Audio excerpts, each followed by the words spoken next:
Who is your lifetime project? How do you recover your life mission?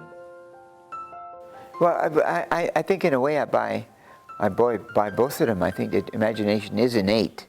But if you're subjected to countless amounts of data, it confuses your imagination, basically, right? Confuses. So I think our gifts are innate, but we potentially never bring them out because the internet, in theory, presents everything, right? I mean, there's nothing that is not there, good and bad. So your imagination, to create something unique, has to stand away from the herd, and even more dramatically than perhaps 100 years ago, you know. So, but a lot of people get confused. You know, look, case in point, if I may, ask a group of people, do we live in a violent world? Okay? And the answer most assuredly will be yes, of course. Why? I mean, what a question. And then you ask the ridiculous question, have you ever been shot? I'm so sorry. No, seriously, have you ever been shot? Well, of course not. Has anyone you know ever been shot? No, we're not those kind of people. How about anyone you know that you know?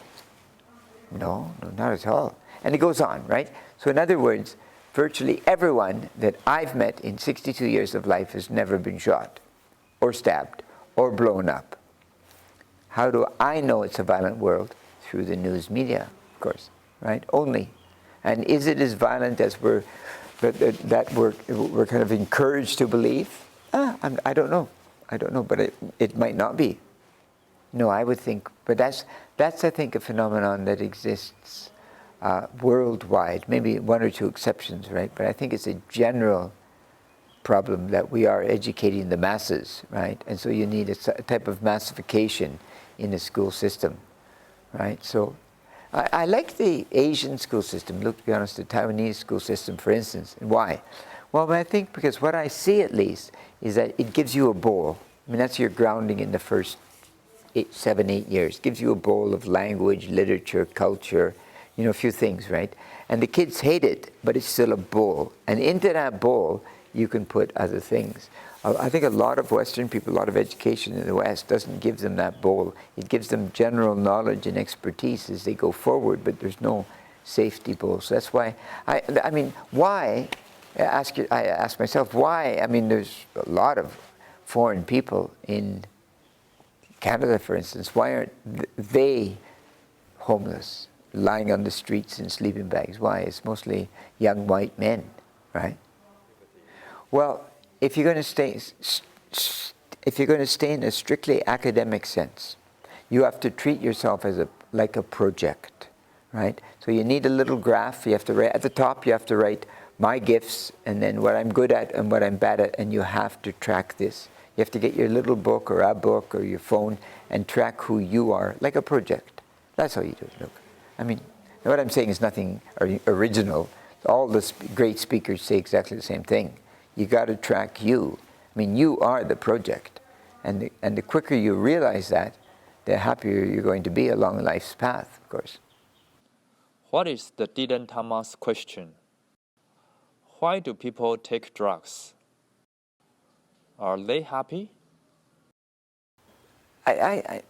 Gee, look, I think it's the old story that clarity gives you the answers. All the rest of it is illusions. I mean, you might think you're advancing because of alcohol, drugs, or God knows what.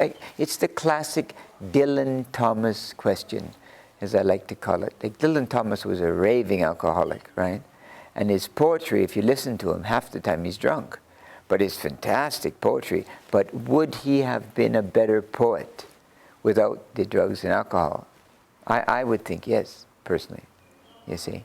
So that's the deal. You fool yourself. Well, I mean, you're bored, you take drugs. The classic, the ennui that we see in today's society. You know, I watched Lorde the other day, and she's got a song, Royals, and it's a very interesting song because it actually documents, I mean, almost kids that are the alt-right to a certain extent, you know, the alternative right, because they shave their head and they're fighting each other and they just look bored, you know, and that boredom is easy to blame someone else, which a lot of people like to do. They like to blame the whomever that have arrived in our country, right? Why are drugs not the answer to a successful life? I think, yeah. You appreciate, Luke, that our concept of drugs today is a modern concept. And mankind has been using drugs forever, right?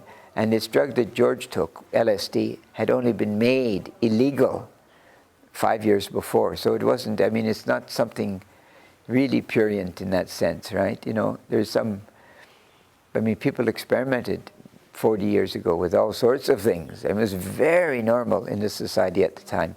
Maybe wrong, maybe illegal, maybe shocking, but normal, right? You know, and then, and yeah, people try to see if these artificial stimulants do something, but I don't believe they do, personally. A case in point is Freud. Freud was addicted to cocaine, of course, as we all know. And there's a big argument in psychoanalysis. Was he stoned when he came up with the theory, or was he not stoned? Was he straight? And one group says, no, he was absolutely straight. He was off the cocaine for years. And the other group says, no, it's all because of that stimulation in the mind. But I would think that he would have, if that's true, that he would have uncovered that without the drugs. I mean, you don't need the drugs. You can give yourself natural opiates just by joy. You can feel it, you know. So, no, I'm not a subscriber to drugs and alcohol personally. I don't believe that they do anything to develop you. I mean, they're fun, sure, if you just want fun, but I don't think they take you further. There's an article the other day on, you probably saw this, on chronic marijuana smoking. They say now chronic marijuana smoking, chronic, can produce psychosis. Are we surprised? Great scholar thought that one up. Of course. You know, you take any stimulant. I mean, you drink too much coffee if you put it that, you know, blatantly. You know, drink something that's not illegal and not a drug, you know. But gosh, no. Who was Freud?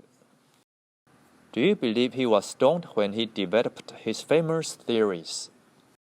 Let's say, for instance, now, there's a caveat here. Young people will experiment.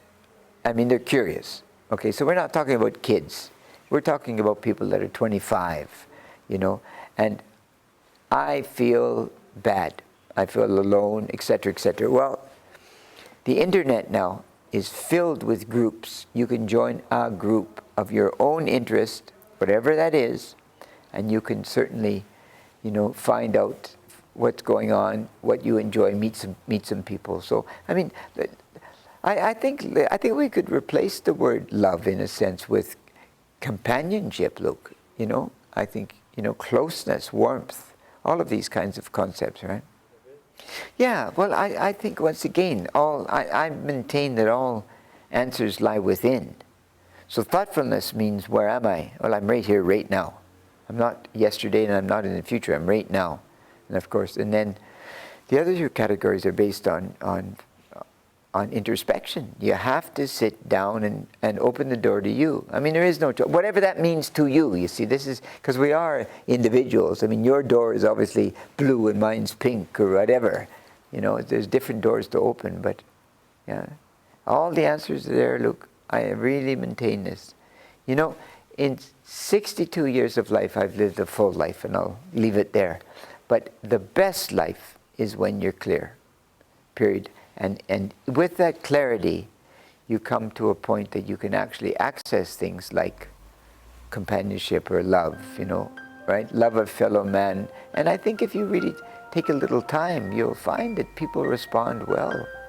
You know, like if you hold a door for someone, or you let someone walk in front of you, or you're, you know, that you do all these little things. It's amazing what happens, you know. So.